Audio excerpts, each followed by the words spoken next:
बेदा बिछावा तनी चादर अच्छा हई तोहरे जात बेरा। भाई लोग नमस्कार, आप लोग कैसे हैं? आशा करता हूँ कि आप सब बहुत ही अच्छे हैं। जान दोस्तों, आप सभी को बता दूं कि आपके चैता से खेसारी लाल यादव जी ने आप सब के लिए बहुत ही हलवल का नाम आप लोग के बीच लेकर आ रहे हैं। जान दोस्तों, जिसका का नाम है बिजली के तार। जी दोस्तों, बिजली के तार कल ये S4U भोजपुरी पे जी दोस्तों रिलीज होने वाला है। जी दोस्तों, S4U भोजपुरी पे रिलीज होने वाला है। जी दोस्तों, इस सॉन्ग को गाए हैं आपके जो है ताज सिंगर खेसारी लाल यादव जी ने और फीमेल सिंगर है शिल्पी राजी ने। जी दोस्तों, बहुत ही हाई लेवल गाना है। जी दोस्तों, और म्यूजिक सजाए हैं आर्या शर्मा और गीत लिखे हैं कृष्णा बेदर्जी जी ने। जहाँ तो बहुत ही हाई लेवल गाना है। कृष्णा बेदर्जी जी का एक इस सावन में गीत तो नहीं लिख रहे हैं, पर इस सॉन्ग को लिख दिए हैं, इस फाइनली लोकगीत लिख दिए हैं आप लोग के बीच में। जी हाँ, तो बहुत ही हाई लेवल गाना है।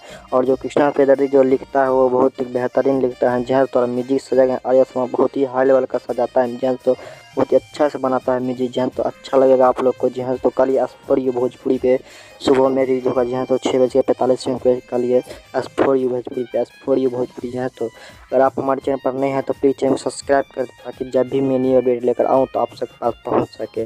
जी हाँ, तो अगर आप हमसे कुछ पूछना चाहते हैं तो प्लीज़ कमेंट बॉक्स में पूछ सकते हैं। तो मिलते हैं वीडियो के साथ, तब तक के love U L brother, new update लेकर आऊँगा।